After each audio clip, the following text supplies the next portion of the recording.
Boa noite. Então, estamos começando aí uma live para falar de narcisismo, né? E o que motivou essa live, eu acho que a gente pode dizer que são duas coisas importantes, bem importantes.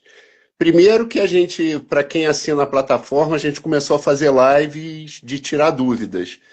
E a repercussão, o retorno tem sido excelente, assim, por justamente a forma como a gente tenta abordar e tornar a psicanálise algo muito palpável, com muito exemplo de consultório, com muito exemplo de prática clínica, trazer, aproximar essa teoria que tem a fama de ser complicada, intrincada, difícil, para uma realidade mais palatável, mais organizada, né?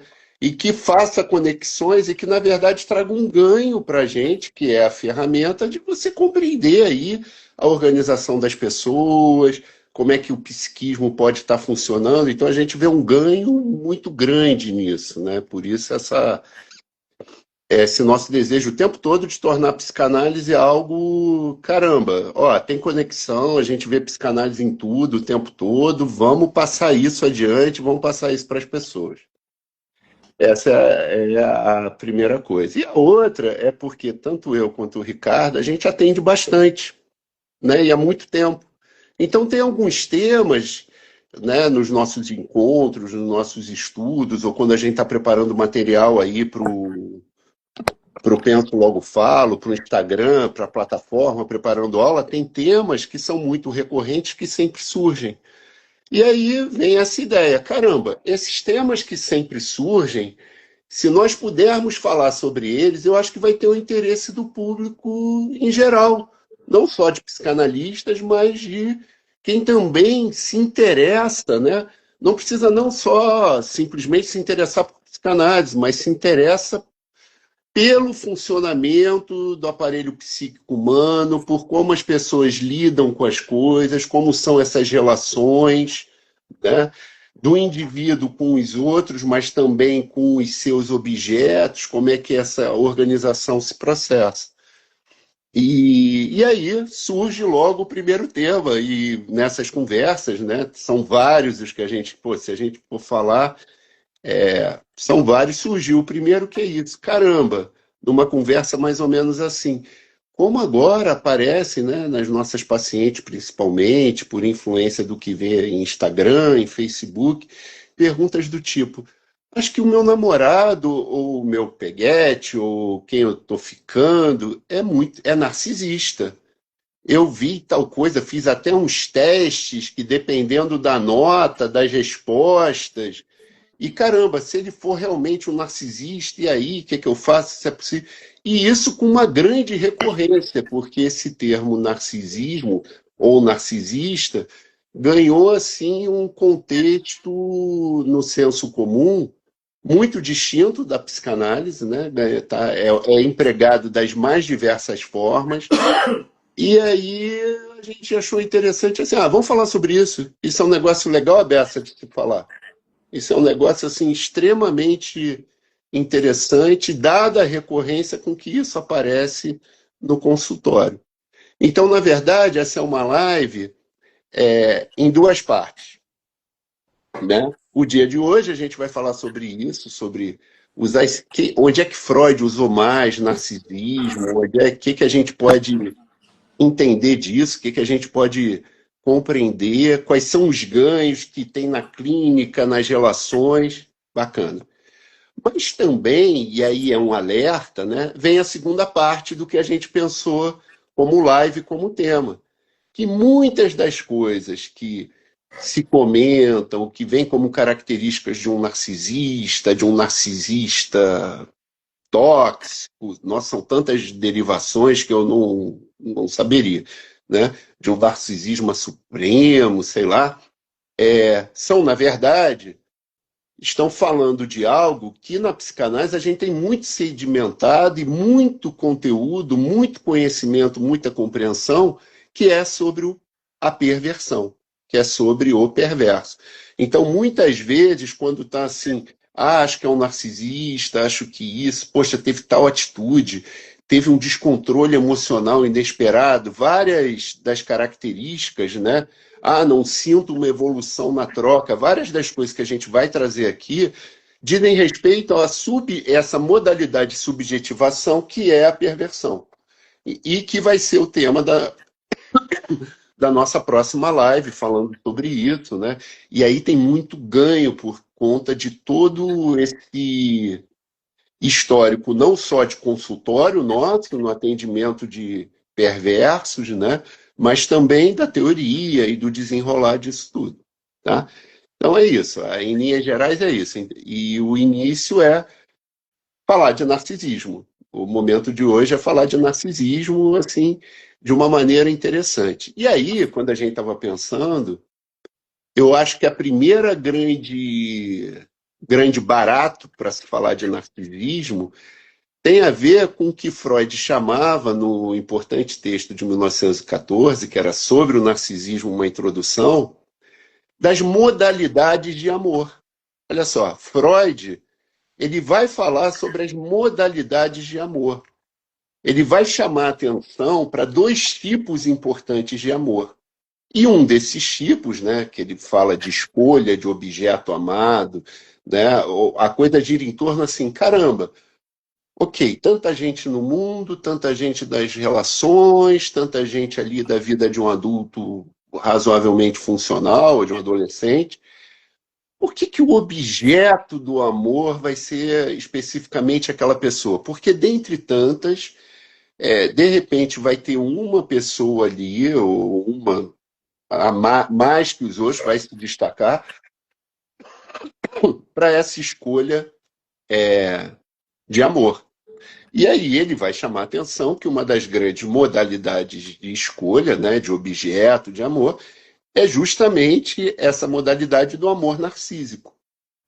Que falando, assim, a primeira parte, né, na superfície, é meio do conhecimento de todo mundo. O que a maioria não conhece é que além dessa primeira, que é você se encantar, se apaixonar, né,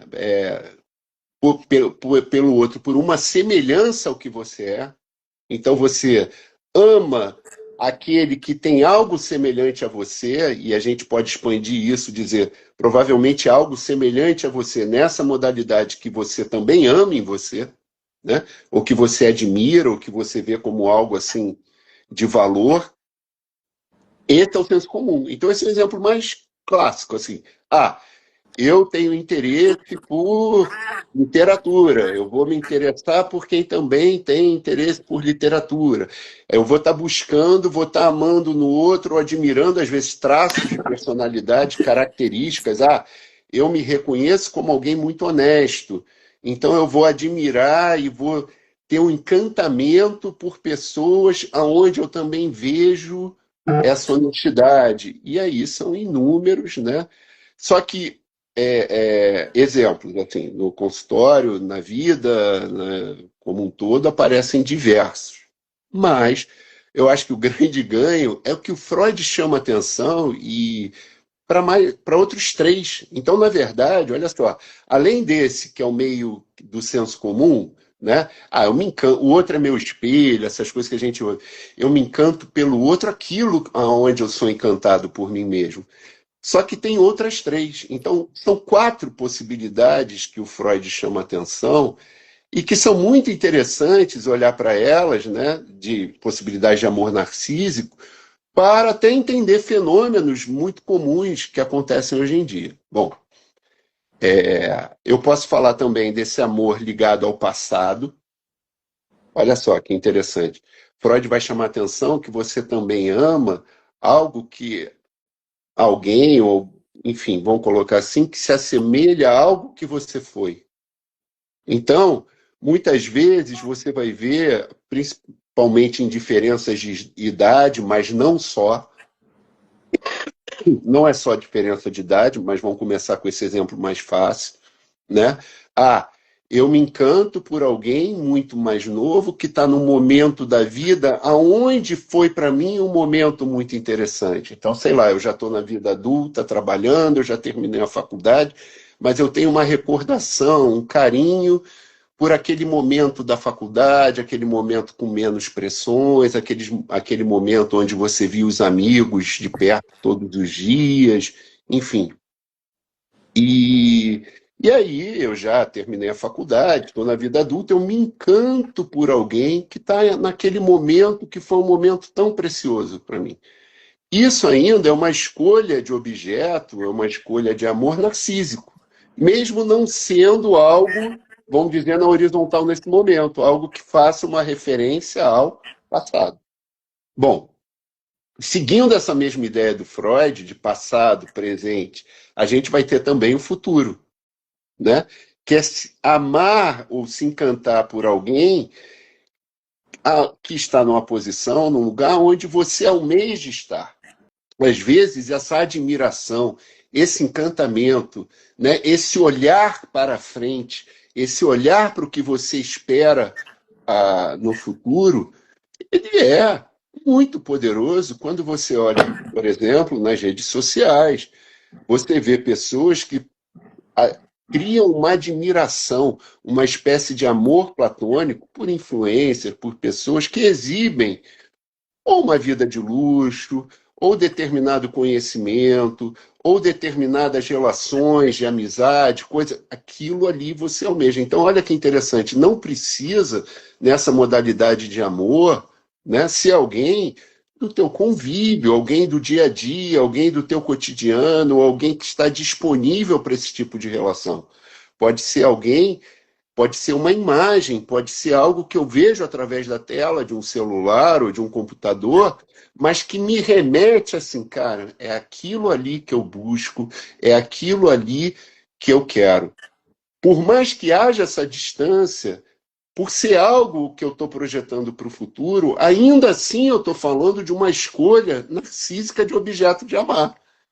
Então, é muito interessante pensar nesse caso, né? O outro é mais complicado, mas nesses três de passado, presente e futuro, como escolhas narcísicas de amor. Tá? A última, né? Eu acho que talvez o Ricardo possa falar, porque aí já faz um gancho para o que. Não sei se foi isso que você tinha pensado, já fazer um gancho para a parte mais econômica do narcisismo, né? Mas, assim, a outra, você amar alguém, eu vou citar e vou deixar para o Ricardo explicar mais difícil, porque o amigo é para essas coisas, que é amar alguém do qual já se fez parte algum dia. Olha só. Então, eu amo o que eu era, eu amo o que eu me identifico ali no presente, eu amo o que eu desejo ser nas três primeiras escolhas, né, narcísicas, e eu, narcisicamente, vamos colocar assim, eu amo algo, alguém de quem já se fez parte algum dia. Bom, Beleza. de Obrigado. nada. Gente, eu peço desculpa pela minha câmera, não sei por que ela não está se ajustando numa coisa, ficou amarelado de vez em quando. Vou botar agora o fone. Vocês devem ter percebido que eu não sou muito bom com essa coisa, né? Mas enfim, eu vou tentar ir seguindo aqui. Bom, como o Marcelo falava, ele me deu um gancho bom quando ele deixou por último o amor de quem já se fez parte um dia, porque a gente está falando do que em psicanálise a gente chama de função materna. E função materna, esse é um papel que não precisa ser desempenhado por uma mulher, não precisa ser pela mãe biológica, como eu acho que qualquer um imaginaria, e muito menos precisa ser desempenhado por uma mulher. Mas é aquela figura dos primeiros cuidados daquela criança. Que quando eu vou explicar isso de uma forma assim, bem para público leigo, é uma explicação geral, vou chamar de superficial, não porque ela não tenha um nível de coerência, mas porque para explicar isso da forma da psicanálise mesmo, exigiriam algumas aulas, né, não apenas uma. Numa live não caberia, e também para quem está aqui para saber mais sobre o tema, né? Será que ele é narcisista? Eu ia acabar atrasando demais chegar nesse ponto. Então vou fazer, mas eu vou avisando quando as definições não forem formais da psicanálise para quem aqui é psicanalista, tá? Para quem nos assiste é psicanalista. Então assim, se alguém, né, quiser aprofundar um pouco mais isso, principalmente se for nosso aluno, lá na plataforma você tem lá o que eu vou explicar aqui agora, está lá na nossa plataforma do Penso Logo Falo.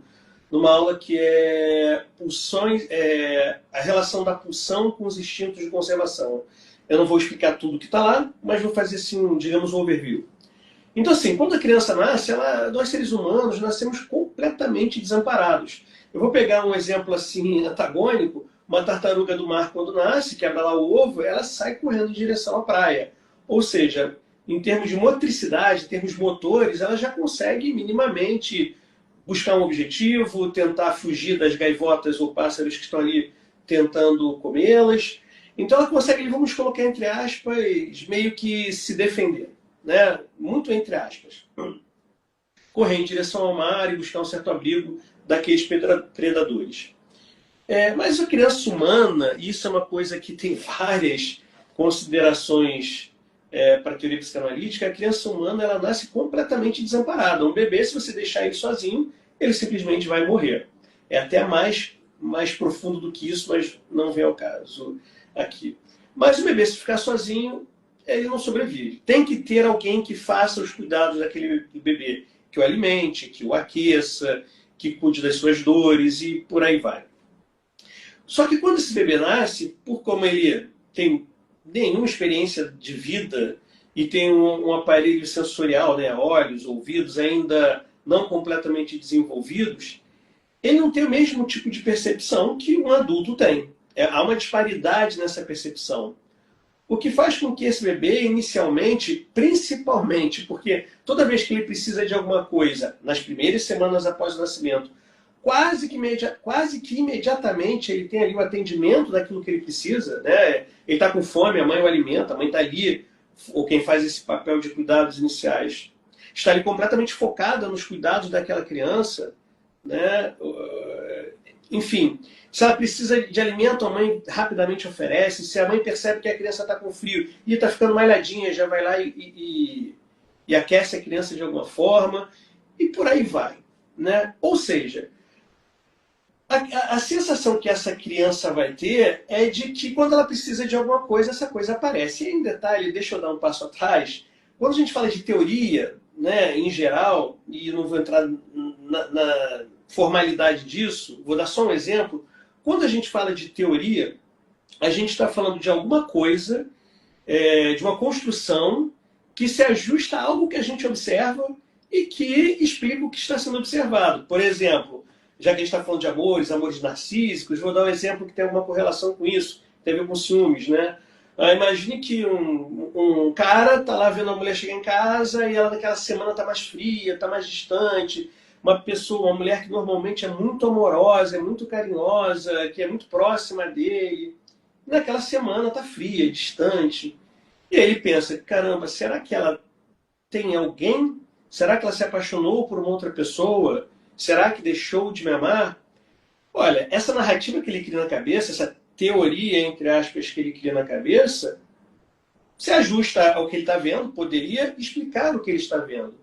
Aí ele vai conversar com um amigo do casal, que tem intimidade com ambos, fala dessa hipótese, né, dessa teoria dele, e o amigo, a amiga diz, não, peraí, cara, você não me contou que lá no trabalho dele mudou o chefe, que esse chefe agora tá pegando no pé dele, tá pedindo para ele fazer coisas que não são da alçada dele, tá ameaçando ele. Você não me contou essa história aí, que isso aconteceu há pouco tempo? Não, ele pode estar frio, ela pode estar fria, né? Pode estar aí com essa apresentação diferente por conta disso. Repara, é uma narrativa que também se ajusta ao que se observa e poderia explicar o que se observa.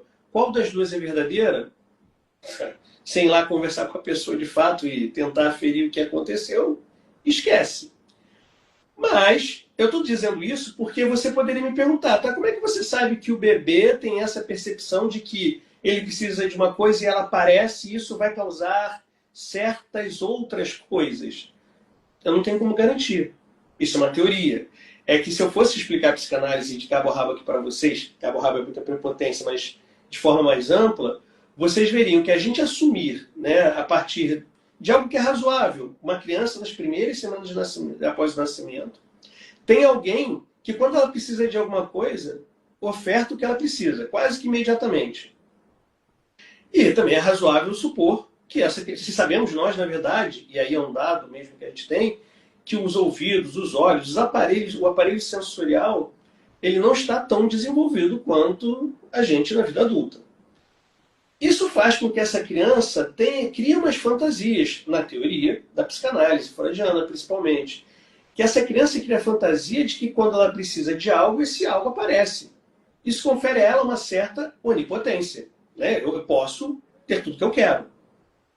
Só que depois que as primeiras semanas após o nascimento, primeiro mês e meio ele vai passando, a criança vai ganhando também algum amadurecimento, algum desenvolvimento, e a mãe vai percebendo isso, ou quem faz os cuidados vai percebendo isso. Essa mãe, essa pessoa que faz os cuidados, ela começa também a voltar para algumas outras demandas da própria vida. E aí aquilo que o bebê precisa vai ser atendido, mas vai começar na percepção dele a ter algum atraso. E aí, óbvio que o bebê não pensa no sentido formal em psicanálise porque ele ainda não tem linguagem. Ele tem lá um conjunto de afetos, mas ele não tem linguagem ainda. Mas em linguagem adulta, é como se o que se passa no bebê, resumindo muito, fosse: peraí, antes eu precisava, as coisas apareciam, agora eu preciso, elas não aparecem. A gente imagina que o bebê, no início da vida dele, não tem muita distinção, não tem distinção entre o que é ele, o que é a mãe, o que é o mundo. Ele está meio que fusionado com essa experiência toda, sem nenhuma distinção do que é ele e do que não é ele.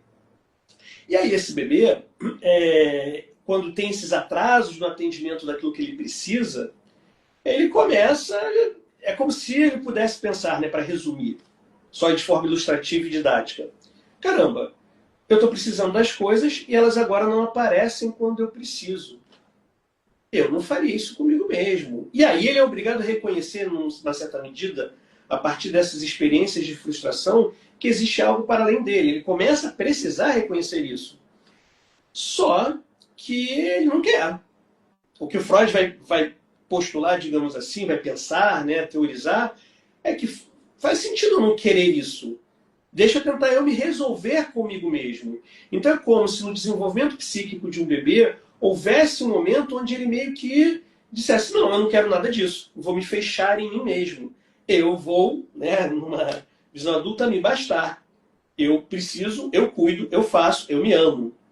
Daí começa a origem dessa palavra em psicanálise, né, não historicamente, mas didaticamente, narcisismo. Essa tentativa de não querer compartilhar do mundo porque esse mundo me frustra. E fazer só aquilo que me apraz, só aquilo que me traz prazer, só aquilo que atende o que eu preciso. Esse é o primeiro lugar de onde nasce. Então repara, a criança vem de uma certa experiência de fantasia onipotente, é frustrado nessa experiência, isso tem consequências fundamentais que não dá tempo de explicar aqui, e ela começa, então, para tentar se defender dessa experiência, achar que ela pode dar conta de si mesma.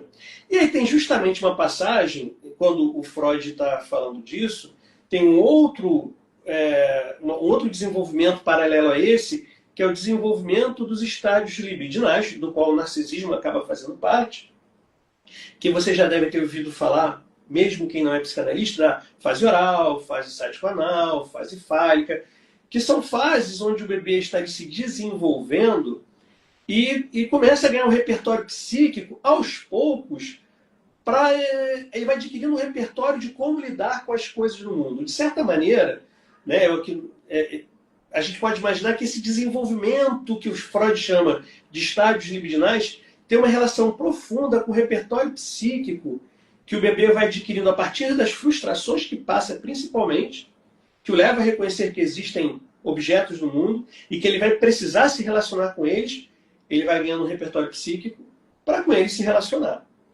Bom, muito bem. Só que aí tem um problema. Quando a gente fala de narcisismo, essa definição na psicanálise ela é muito abrangente, ela é multifacetada, ela tem muitas dimensões. Por quê? Eu posso estar falando do narcisismo nesse lugar de esse recurso defensivo que o bebê tem no seu desenvolvimento psíquico frente às primeiras frustrações, forçação de barra, das frustrações que ele sofre nessa infância muito primitiva, em primeiro lugar. Então eu posso usar narcisismo como uma espécie de mecanismo de defesa contra frustrações. Eu posso falar de narcisismo como, como algo que tem a ver ali com o desenvolvimento dos estádios libidinais, alguma coisa que está entre o que o Freud chamava de autoerotismo, que é quando a criança tenta se satisfazer em si mesma, né?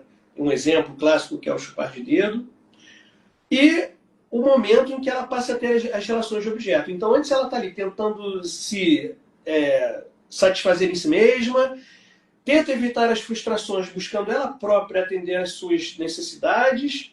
Nada disso funciona muito bem e ela acaba tendo que se relacionar com os objetos do mundo. E ela vai ali para a fase de relações com os objetos, onde um momento assim fundamental para organizar essa experiência também é o que a gente chama, quem é psicanalista conhece bem, o complexo de Édipo, onde essa criança ali vai fazer uma passagem importantíssima, que eu vou passar a palavra para o Marcelo, que ele vai poder falar um pouco mais da questão das apresentações narcísicas nas relações adultas, aí em primeira mão, antes do resto, que seria, eu venho de um lugar onipotente, tento me satisfazer, tento ser a pessoa que eu mesmo me satisfazer, tento ser aquele que vai atender às minhas necessidades, vai cuidar do que eu preciso, prescindindo do mundo que o frustra muito, chega ao passo de dizer, não tem jeito, eu vou ter que lidar com esses objetos no mundo.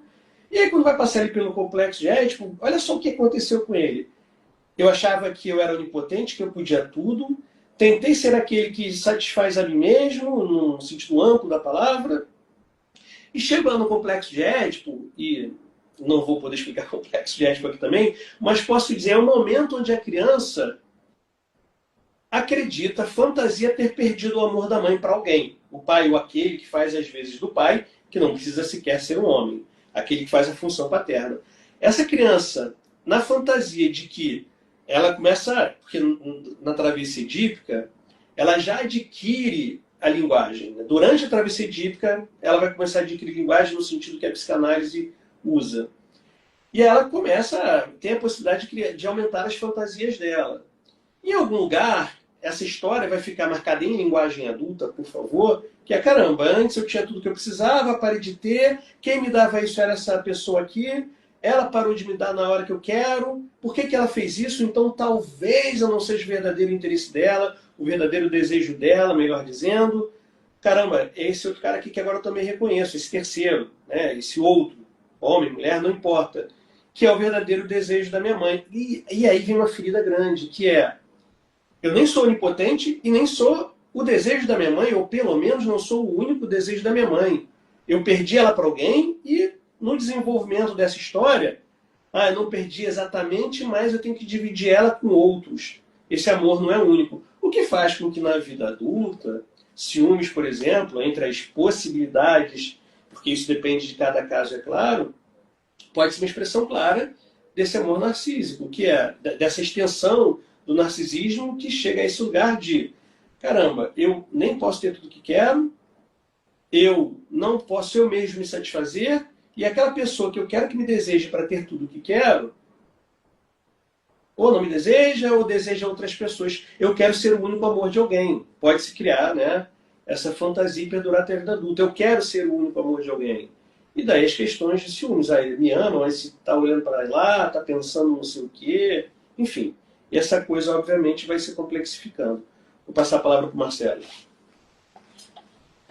Eu acho que a gente pode ir conversando, né, sobre o início de tudo, vamos dizer assim, que Uhum. existe uma grande marca que essa onipotência lá atrás deixa, né, registra na história aí, né, dos indivíduos, dos sujeitos, porque imagina só, eu tenho um mundo, mas esse mundo meio que se dobra à minha vontade, esse mundo meio que, no momento em que eu estou com fome, eu choro de alguma maneira e o alimento vem, se eu estou com frio, ou se eu estou com algum afeto, alguma coisa que eu nem sei direito onde é que está esse incômodo, mas tem um outro que está disponível, tentando descobrir, né, quase que com,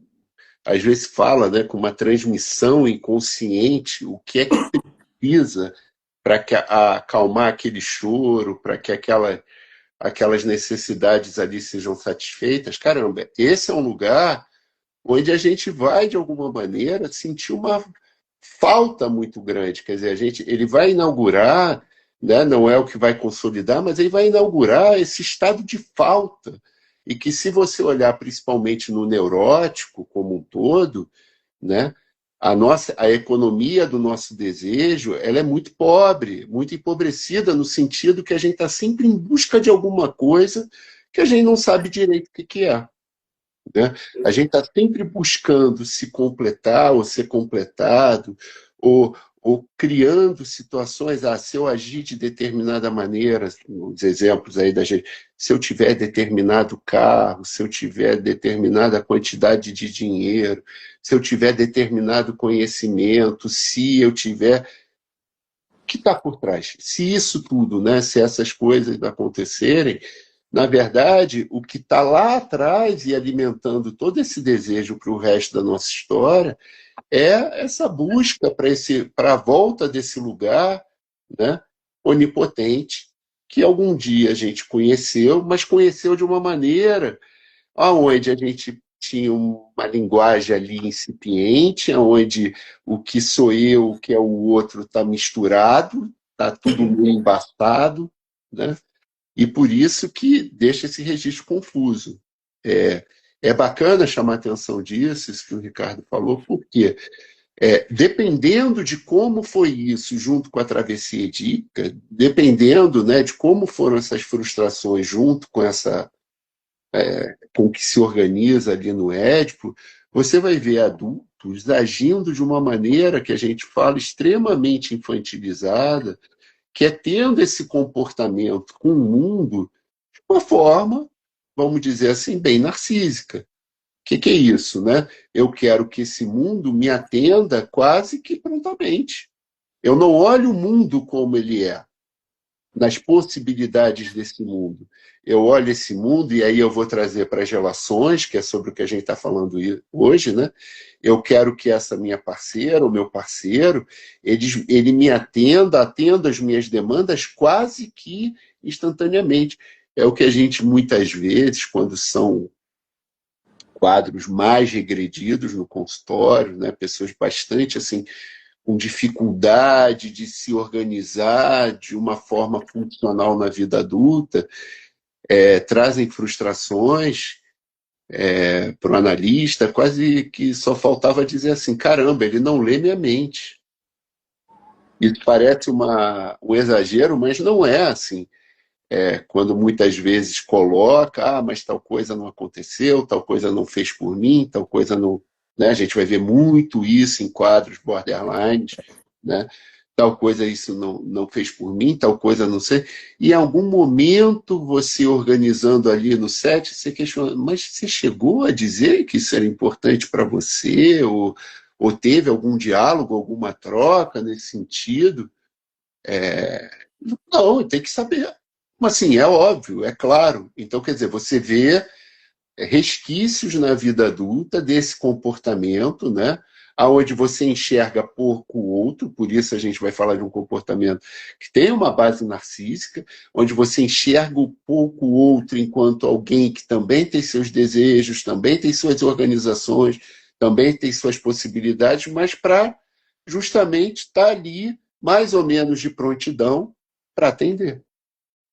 Posso fazer uma parte, Marcelo? Claro. E nisso que o Marcelo está falando, um cuidado que a gente tem que ter, sempre em psicanálise é uma palavra complicada, não que o Marcelo tem usado, mas é que assim, não é que você vai ver pessoas, chamemos assim, neuróticos básicos, né, que são menos regredidos, são mais organizados, também podem ter seus momentos narcísicos, né? Você pode ter um neurótico que tem uma coisa dessa, está lá com o parceiro, parceira, meio que querendo que ele faça uma coisa que ele não comunicou claramente, mas acha que o outro deveria ter feito naquele momento uma determinada ação. Isso é uma coisa que está acontecendo ali, que não quer dizer que é um paciente agredido, que é um paciente narcísico necessariamente, mas é aquele narcisismo que faz parte da constituição do psiquismo humano. Isso pode aparecer, então cuidado. E eu aproveito até para já puxar um gancho, não sei o que o Marcelo vai falar, mas só deixar assim como um disclaimer, não para me aprofundar imediatamente, Que é isso, quando as pessoas. Essa live, como o Marcelo falou, um dos motivos que a gente resolveu fazê-la é que amigos, parentes, pacientes, supervisionandos, às vezes perguntam, cara, olha essa história aqui, você acha que esse paciente está envolvido com está num relacionamento abusivo, está com uma pessoa narcísica? Ou pessoas leigas dizendo, cara, eu acho que meu namorado, minha namorada é narcisista, porque aquela pessoa, às vezes, é um pouco mais egoísta ou não atende às necessidades que se esperava. E isso não necessariamente faz com que o outro esteja nessa chave, para a psicanálise pelo menos, de uma afecção narcísica. É importante lembrar isso, até porque se a gente fosse responder, né, a pergunta, ele é narcisista? Todos somos, né? Porque a grande resposta Tudo é o que as é pessoas não querem saber, mas essa é a resposta a verdadeira. resposta, né? Já que você chamou aí, sim, porque se olhar, né, dentro principalmente da teoria do desenvolvimento dos estádios libidinais, de alguma maneira, não só por essa questão da perda da onipotência, mas pelas relações que a gente vai construindo com o mundo, né? E o narcisismo tem um papel importante aí, né? Principalmente nas nossas frustrações, nas nossas, né? Olha, eu vou tentar dar conta em mim mesmo e não precisar de mais ninguém. E é tão curioso, né? Que a gente vê histórias, né? Na, na vida adulta, das mais bizarras, mas quem é psicanalista escuta isso, né? Dessa fantasia de autossuficiência, né? Eu vou operar, vou tirar 2 costelas, que aí eu faço sexo oral em mim mesmo e não preciso mais de ninguém para ter prazer. Olha só, cara, o psicanalista ouve isso e fala, caramba, olha aí, conheço de onde isso vem, né? Então, a resposta da pergunta, ele é narcisista? Todos somos, porque em algum momento a gente tenta recuperar sem precisar do outro. Eu acho que isso é que é legal estar como um resumo, mas não no sentido ruim de resumo, mas no sentido daquilo que deve ser destacado, deve estar atento, né? A gente tenta recuperar de alguma maneira aquele estado onipotente sem precisar de mais nada. O que seria, vamos dizer assim, a onipotência absoluta, né? Se tem níveis de onipotência, né? Imagina, não precisa do outro, o ambiente eu vou resolver. Então, esse tipo de organização, esse tipo de estruturação, quando isso vai dessa maneira muito crua para as relações, aí sim existe um grande problema.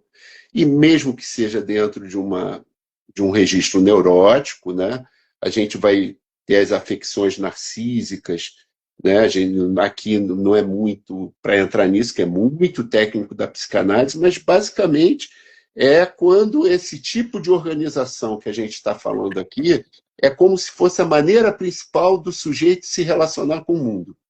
Então, em alguns momentos, ele sai da realidade, né? Ele pode alucinar, ele volta toda essa relação com os objetos do mundo, isso se volta todo, vamos dizer assim, para ele mesmo.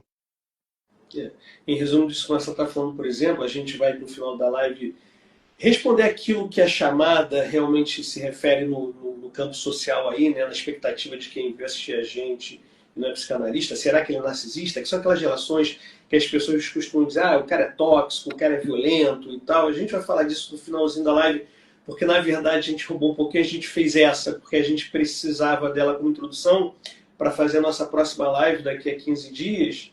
É que daqui a 15, né, Marcelo, que a gente marcou? Acho que tem, Ricardo. Eu acho que sim também, mas a gente vai avisar vocês que é para falar sobre esse desdobramento do narcisismo nessas apresentações de pessoas com muito pouca empatia, com incapacidade né, com muita vontade de causar dor ao outro, né, desejo, melhor dizendo. Mas uma coisa interessante, dado esse spoiler também, do que o Marcelo estava falando, que eu estava lembrando de uma coisa que apareceu para mim no Instagram no outro dia. E era assim, era alguém fazendo um vídeo falando sobre casais que fazem homenagem, estava entrevistando pessoas, e aí e olha que curioso esse registro, né, narcísico nessa questão dos ciúmes.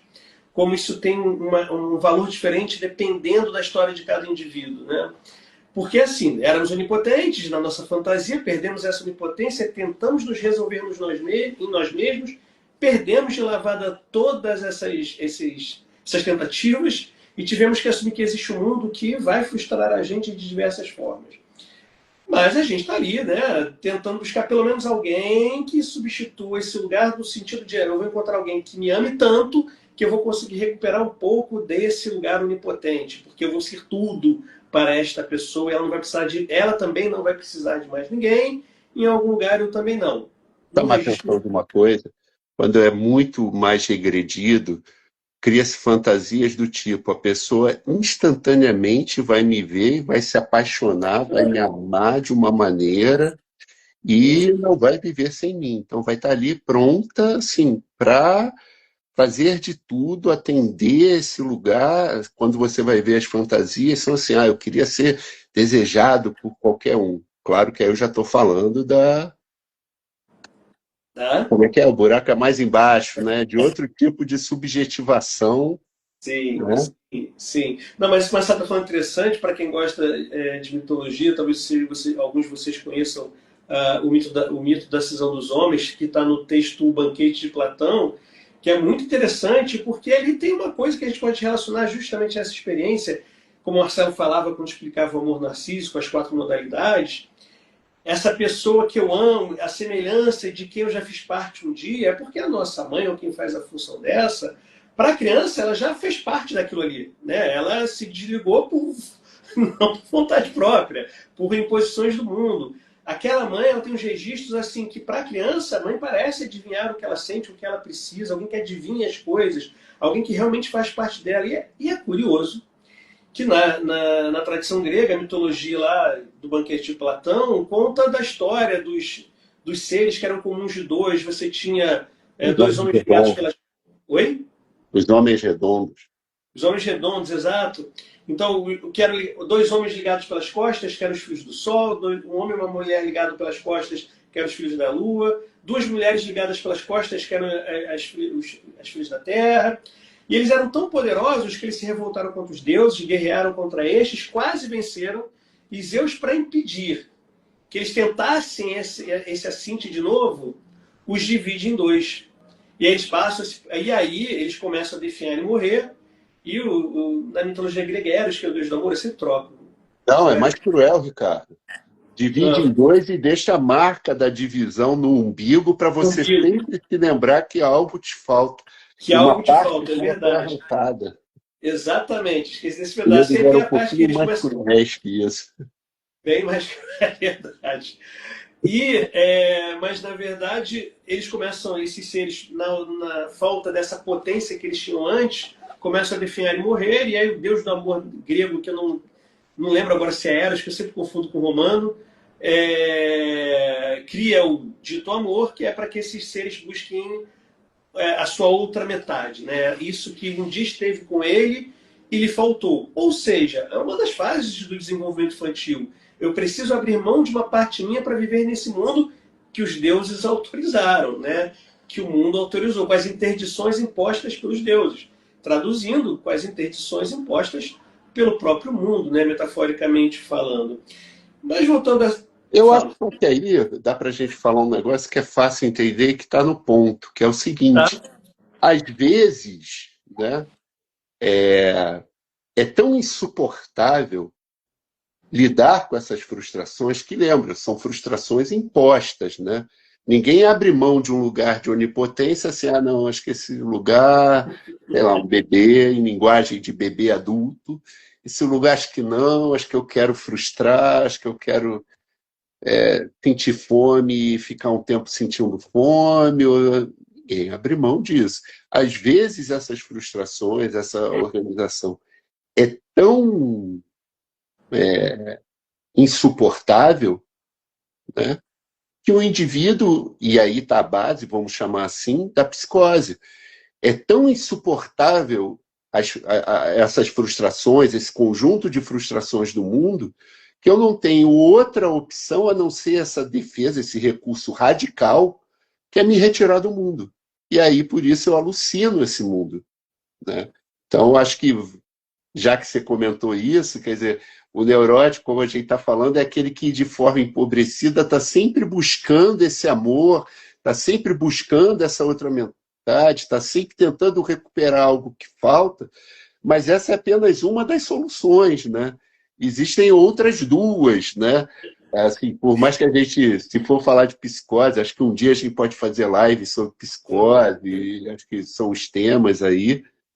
Depois, inclusive, se alguém quiser tema de live, essas abertas ao público, né? Tem as outras de quem assina, que a gente faz com base nas dúvidas dos nossos alunos. Assina, tem que parar de chamar de aluno, professor há 30 anos, tudo é aluno, mas com base dos assinantes, mas que aí é por formulário, eles colocam ali o que não entenderam de algum vídeo, a gente acaba fazendo aulas focadas. Mas, assim, depois mandar para a gente em direct, ADM, estou aprendendo como falo esses termos, temas que podem ser interessantes. Eu acho que a psicose é um tema, Ricardo, Uhum.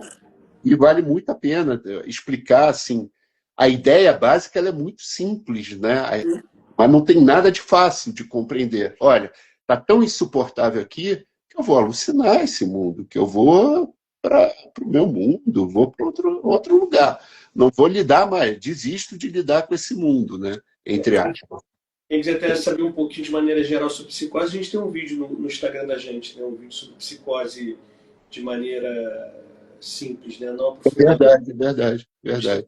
Para já dar um pontapé inicial para quem quiser e não for psicanalista, pode, quer, for psicanalista também, mas ele é pensado para quem não é psicanalista no Instagram, né? A comunicação do nosso Instagram a gente tenta fazer de forma mais abrangente, é claro. Mas eu ia falar uma coisa, né, só para retomar o fio da meada, que nosso tempo está acabando, e a gente chegar também onde interessa, mas que eu acho interessante Ah, sim. já foi respondida a pergunta da live? Na verdade, não, né? As pessoas querem saber, não é isso, né, Marcelo? É a segunda parte da live que elas querem saber que vai ficar para daqui a 15 dias. Mas, só para fechar aquele raciocínio que eu estava e pegando um ponto do Marcelo mesmo, o neurótico é aquele que busca no amor o retorno à onipotência. O amor é a saída do neurótico para tentar ser onipotente de novo, se salvar de alguma forma dessas frustrações todas. É óbvio que é uma fantasia, é inconsciente, na verdade. E as outras afecções têm soluções bem mais duras, talvez. Pelo menos para viver nessa sociedade que a gente está. Enfim, mas eu falava de um exemplo que eu acho que é interessante, que é um casal que fazia homenagem e... como é que alguém que faz homenagem, pelo menos por senso comum, vai ter ciúmes? E olha que curioso, a moça lá, era uma moça, um rapaz transando com uma outra moça, e na história que conta é que eles estavam ali na banheira do motel num dado momento, e a menina ficou com raiva, ficou irritada, e o cara foi entender o que tinha acontecido. E o que deixou ela com ciúmes é que ele viu que o copo da outra, eles estavam tomando vinho, o copo da outra moça estava vazio, só que o dela também estava. Ele se preocupou em encher o copo que não era a parceira dele, de vida, e não da parceira de vida. Isso aí enciumou, porque, tipo, peraí, né? É o registro onde eu não sou especial o suficiente, né? Esse registro dos ciúmes é um registro narcísico extremamente intrincado. Eu estou trazendo esse exemplo sem explicá-lo muito bem, mas só para mostrar que o ciúmes ele tem várias formas de se organizar, justamente porque as organizações narcísicas elas são muito amplas. Quer falar alguma coisa sobre isso, professor? Sobre a banheira e homenagem? Acho que não. Não. Na verdade, são os acordos, né? Eu acho que o que Sim. tem para falar sobre isso é que ali aquele servir as coisas, a gente fala isso o tempo todo em psicanálise, não são o que elas são o que elas representam, o que elas simbolizam para cada um e para as relações ali, né? Então, por isso é que mesmo nos arranjos mais diversificados, você vai ter as manifestações, as possibilidades de manifestações aí de organizações inconscientes, né, atuando nas relações entre as pessoas o tempo todo. Se a gente acredita que existe um inconsciente que de vez em quando ele explode, né, não só atuar, estar presente, estar o tempo todo, mas existem coisas que são explosões que você olha que são assim, caramba, onde o próprio sujeito se pega surpreendido com toda aquela quantidade de afeto que está mobilizada em determinada situação, né? Sim, sim. E aí, como a gente está chegando perto do final, eu vou fazer minha última fala aqui, depois passar para o Marcelo também, para ele finalizar, já que eu comecei. É...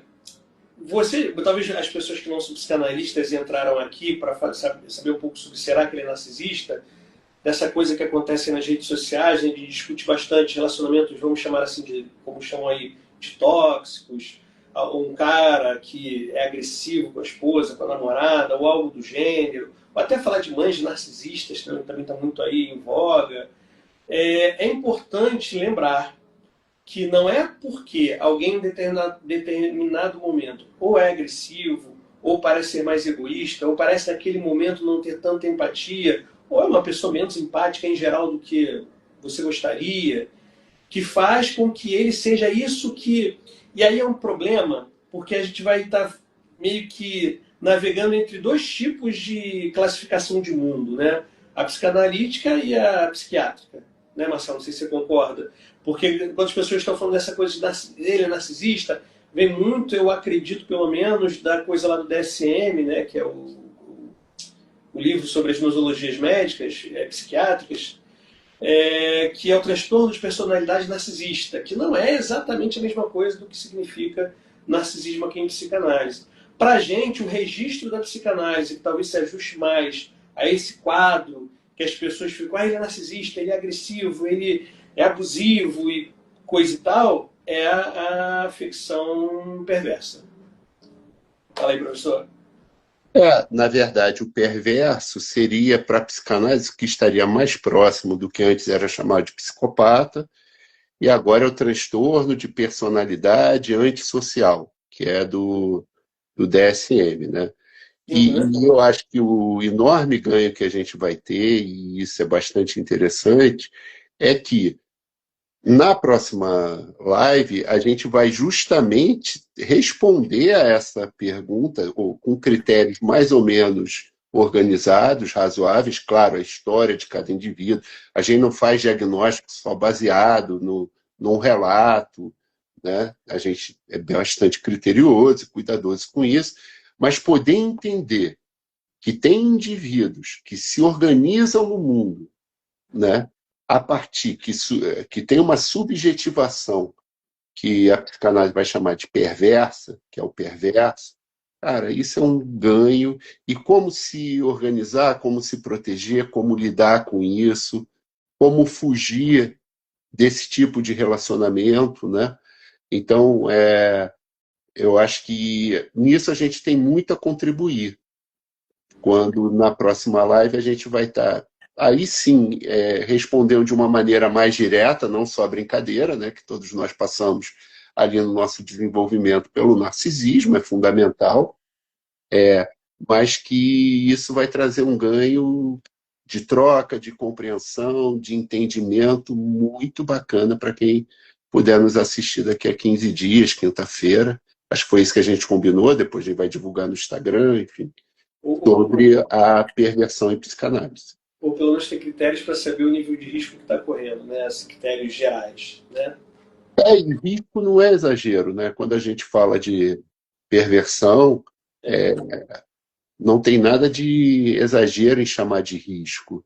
Existe um risco, não, algumas vezes físico, né? Integridade física, mas do ponto de vista da, vamos dizer, da estima do indivíduo, da organização, né? Dos valores, de uma série de coisas importantes na vida adulta, é como se tudo isso fosse posto em risco. E Porque é, esse outro, só dando um spoiler, ele não vê o perverso, ele não vê o outro como um sujeito inteiro, e sim como algo todo fragmentado, fora de uma unidade que está ali para atendê-lo. e é muito curioso que as pessoas, né, pacientes que a gente atende, que se relacionam supostamente com pessoas que têm esse tipo de apresentação no mundo, que a gente nunca pode garantir porque a gente não está vendo o outro, mas é muito comum certos tipos de sintomas bem desorganizadores na vida, que interferem em trabalho, relacionamentos familiares, é um negócio muito sério. É Ah, uma coisa que tem que ser falada porque realmente é muito sério. síndrome de pânico, dificuldade de se manifestando pânico em dificuldade de sair de casa, abuso de substância, quer dizer, tem uma série aí de consequências. Incapacidade de compreender coisas que antes eram compreensíveis, né? Uma série de sintomas bem complicados, bem complicados. Bom, acho que já demos spoiler para a próxima live. Vamos divulgar bastante, né? E vemos vocês lá, né, professor? Até a próxima aí, gente. Grande Obrigado abraço. aí, um abraço.